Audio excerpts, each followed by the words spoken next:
Count Nikolai of Denmark is quickly becoming one of the most recognizable royals, thanks to his successful modeling career and striking good looks.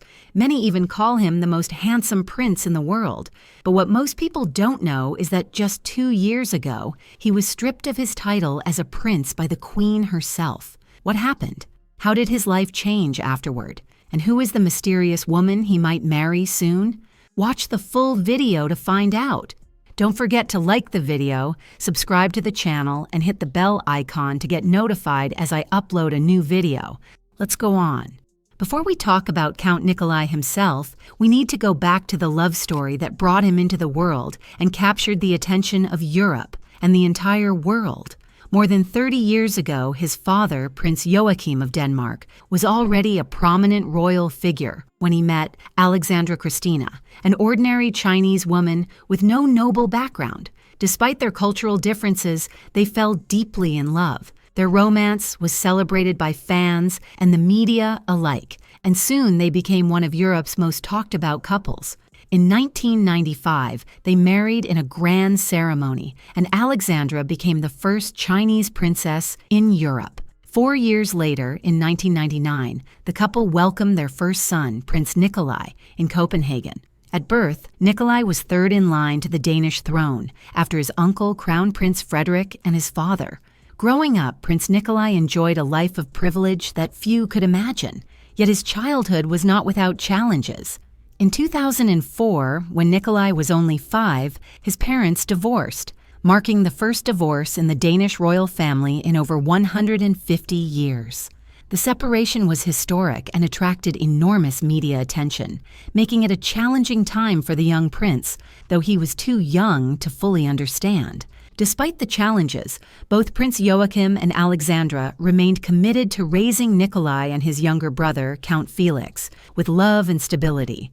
Nikolai showed great promise under the expectations of the royal family. He excelled in various sports like swimming, skiing, and rugby, and also performed well academically.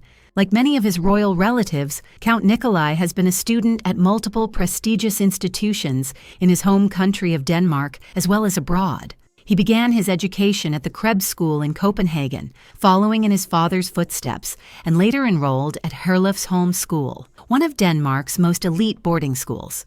After graduating in 2018, Nikolai decided to follow another royal tradition and joined the Royal Danish Army's Sergeant School for a 2-year military training program. However, he quickly realized that the military path was not for him. After just 2 months, he made the difficult decision to leave. According to his mother, Nikolai left because he did not feel comfortable and did not feel he was in the right place. For Nikolai, life in the military was too rigid, and he knew his true passion lay elsewhere. That passion was fashion. In 2018, Nikolai officially signed with Scoop Models, marking the beginning of a career that would take him far beyond royal duties. That same year, he made his catwalk debut for Burberry at London Fashion Week. But his big breakthrough came later that year when he opened and closed a Dior menswear show, an honor rarely given to any model, and one that Nikolai later described to Vogue Scandinavia as the moment that truly launched his career. Standing 6 feet 1 inch tall with striking green eyes and brown hair, Nikolai's classic aristocratic appearance made him a natural fit for luxury brands. Over the next few years, he walked for top designers, including Dior and other major fashion houses, and became a regular on international runways. Nikolai's modeling career quickly expanded beyond the catwalk. He was featured in major fashion magazines, including the international editions of Vogue and Numero, and became one of the first male royals to establish himself as a professional model, joining the short list of royals such as Lady Amelia Windsor and Charlotte Casiraghi to find success as a model. Nikolai was not the only member of his family to pursue modeling. His younger brother, Count Felix, also followed in his footsteps, debuting as a model for luxury brands like the jeweler Georg Jensen. But just as their modeling career was flourishing, a major change shook the royal family.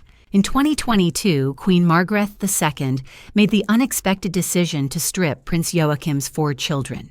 including Nikolai and Felix, of their prince and princess titles, reclassifying them with the lesser noble titles of Count or Countess of Montpezat.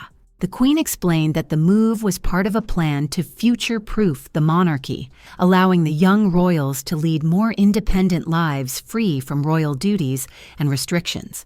The decision, however, was deeply unpopular, especially within the royal family itself. Nikolai's mother publicly expressed her disappointment, saying, "We are all confused by the decision. We are saddened and in shock. This comes like a bolt from the blue. The children feel ostracized. They cannot understand why their identity is being taken away from them." Princess Marie, Nikolai's stepmother, called it cruel to hurt children's feelings. Prince Joachim also expressed that the changes should have been handled with more respect and care. Nikolai himself was open about his feelings. Speaking to the Danish press, he said he was very sad and shocked by how quickly and unexpectedly the decision had come. Later, Queen Margaret expressed regret for underestimating how much this decision would affect her son's family. But by then, the damage had already been done. Yet despite the pain, the change also gave Nikolai more freedom to focus on modeling and live life on his own terms. It also allowed him to be more open about his relationship with his longtime girlfriend. But who is this lucky girl who captured Nikolai's heart? Her name is Benedikte Taustrup, and although she doesn't come from a noble background, her family is very wealthy, with her father being the former chairman of Danske Southern Bank. Benedikt is an entrepreneur, founding Benissois, a family-run brand specializing in hair clips, hand-sewn bags, and silk bands for heatless curls, a business she runs with her mother and grandmother. She is also a model working with numerous brands, including appearances at Copenhagen Fashion Week. Nikolai and Benedikte first met in 2018 when they were both undergraduate students at the Copenhagen Business School. Their relationship started as a friendship but soon turned into a romantic one. From there, they were inseparable. In 2021, the couple spent a semester studying abroad in Paris, balancing romance with academics. 2 years later, in 2023, they took an even bigger leap by moving to Australia for a semester at the University of Technology in Sydney. The couple truly seems deeply in love, always appearing side by side. Whether they're attending fashion weeks, posing for magazine covers, or giving interviews, they're inseparable. Their life together is nothing short of glamorous. They've been spotted in some of Europe's most beautiful destinations, from sharing kisses in French vineyards and strolling hand in hand through Paris, to enjoying boat rides in Sardinia, posing stylishly in Milan, and even traveling as far as Taiwan. After more than 7 years together, their bond looks stronger than ever. It feels like only a matter of time before Nikolai proposes, and when he does, their wedding will surely be a grand affair. Today, Nikolai is almost 26 years old. In June 2024, he graduated from Copenhagen Business School with a Master of Science in Merchandising degree. Though he hasn't decided where life will take him next, whether he'll stay in Denmark or move abroad, his love for fashion remains strong. He told Numero magazine that he hopes to continue working in the industry for as long as possible. Looking at his life now, a successful modeling career, a loving relationship with Benedikte, and the freedom to follow his own path, it seems that perhaps the Queen's decision to strip him of his prince title was in his favor after all. Do you think the same? Share your thoughts in the comments. And that's it. If you enjoyed the video and want more like it, be sure to leave a thumbs up below in appreciation. And if you haven't already, you really want to subscribe to my channel, and tick the bell icon so you get notified as I upload a new video every week. See you in the next video.